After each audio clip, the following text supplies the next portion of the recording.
Hello and welcome to episode 15 of the ShortTermRentalz podcast.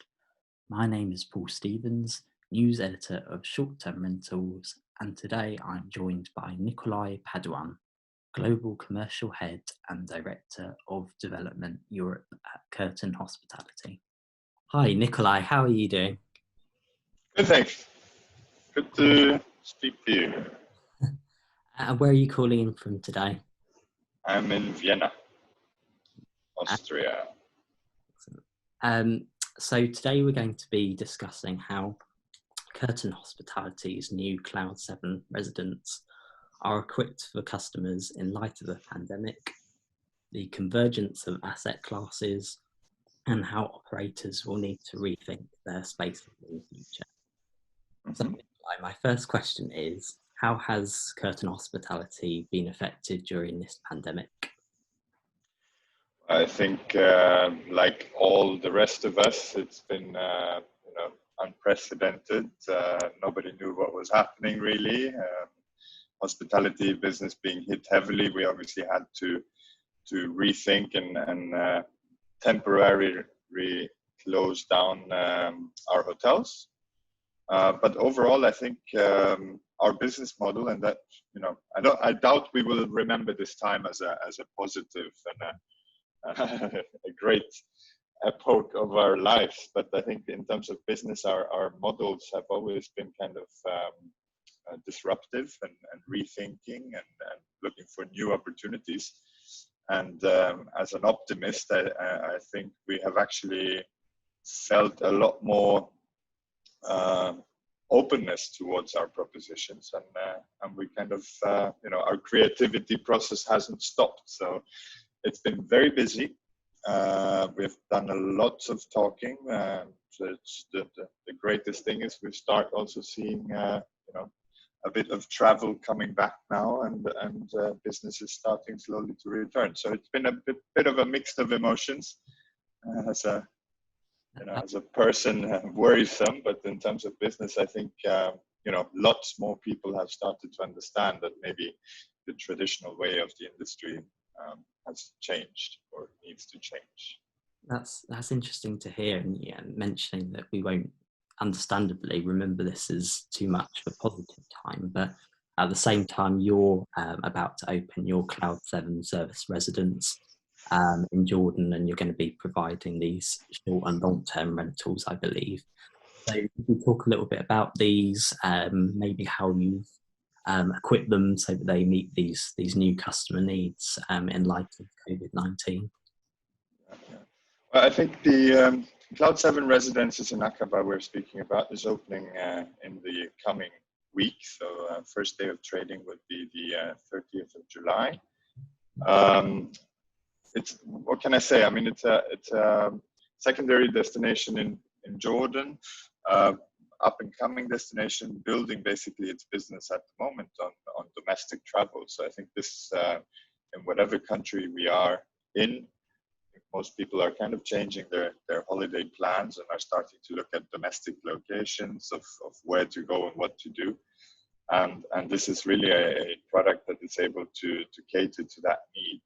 In terms of COVID preparation, I mean, lots has been said in terms of cleanliness and precautionary measures. I think that the business model of a residential property is really different because you have obviously not the amounts of traffic in a public space like you may have in a larger hotel. So by default, it is becoming more of a community. People are staying in, are basically able to cook in their units, are able to stay for longer periods. So it becomes, I would say, by default, also already a bit more secluded in terms of the visitor experience. We're right in a new development in a marina, which means there's a lot of facilities around, and the original concept of Cloud 7 is really a reduced service, I would say. It's a mid-scale brand.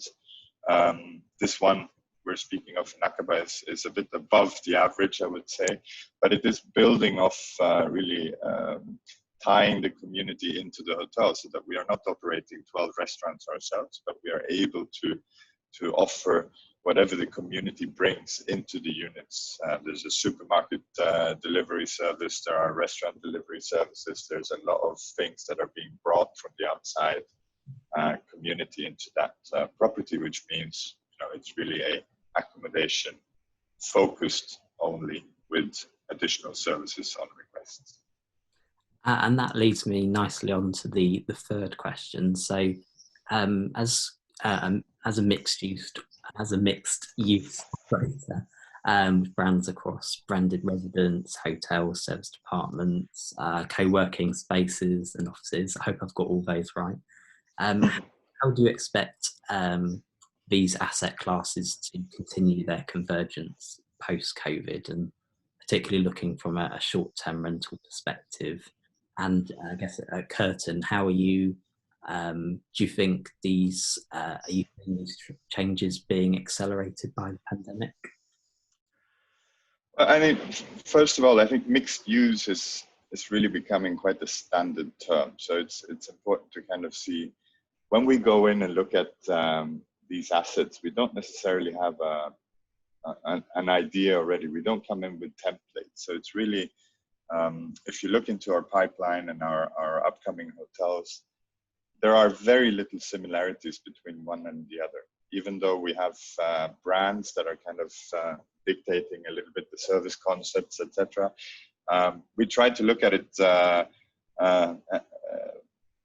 neutrally, you know. So when we say mixed use, we try to actually find the best mix for each location in order to achieve, you know, less dependence on seasonality and basically generate as much organic traffic into each product. So whether that means that a lobby concept is rented out into pop-up shops, barber shops, fitness studios, and a coffee shop, whether we can use a floor as a type of co-working or smaller office rental space and become more of a business club, whether that means building a swimming pool on a rooftop with a bar. We're trying to create kind of a secondary leg to stand on, meaning part of the business relies on the local community creating traffic, and the other part then, you know, basically eliminates the pressure of you having to chase the same level of occupancies at 5% higher rate every year in order to remain successful. So it's we don't you know, every project has been different, and our idea is basically of finding, you can even brutally state, the least effort put into creating the highest possible GOP. And after that, we basically go in and say what type of brands would work here.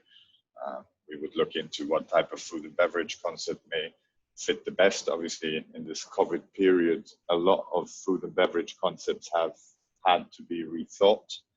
If I'm just stating the obvious breakfast buffet solution, what do you do in the future, and how do you make this still affordable, is really kind of in the forefront. So the Cloud 7 concept you just mentioned before is by default, and that is you know, coincidentally now very, very important, a kind of grab and go concept and a do-it-yourself kind of solution. So it is COVID friendlier than the most, but in general, short and long-term rental, I think that kind of spectrum has always been a hotel problem, and there's always been a solution for it. So we don't necessarily, it is a hotel with more options for you to kind of capsule yourself off at the moment, and you know, be part of a community that is actually at the forefront. So we don't necessarily want to recreate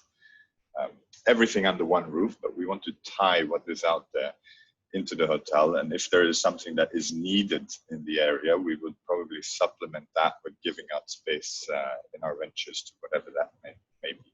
So it's really difficult to put your finger on the actual recipe. Each city, each destination requires something different. And refocusing on the concept of space, how do you think short-term rental operators are going to now need to rethink their space in the future? And is this dependent on technology? How do you think investing in the right tech is going to allow businesses to gain the highest return on their investment? I mean, if you look at traditional hotels, the biggest cost item has always been manpower, right? I don't think that necessarily will change. We may have a different type of focus on it than the technological tools available in order to communicate with guests. The arrival experience, the departure experience, I think that has already changed substantially in recent years, but I think that you will see this being by far more accelerated. So 24/7 service is still important, whether that person is actually standing behind the counter or whether you reach them via your phone.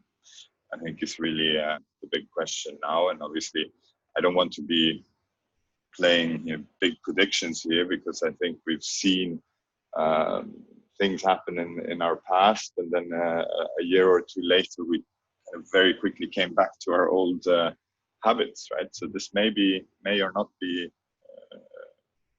temporary, but I think you will see, I mean, the Cloud 7 concept is really a minimal service proposition. It's a tech-savvy type of service.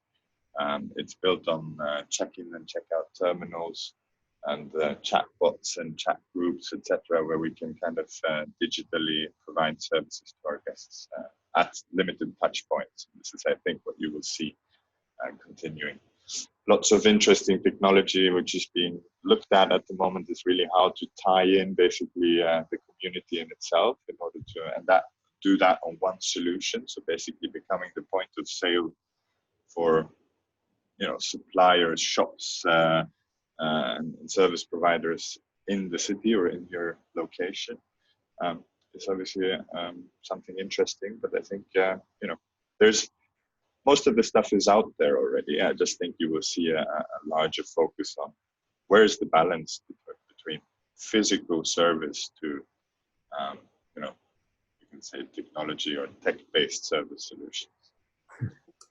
Some very interesting insights there, Nicolai. So thank you very much for joining me for the latest episode of ShortTermRentalz podcast. Thank you. It was a pleasure. Fantastic. And just a reminder that you can follow all of the latest news, features and opinions from the global short-term rental industry on shorttermrentalz.com, where you can also sign up to our weekly newsletters, which come out every Monday and Thursday. Thank you for listening, and we'll see you next time.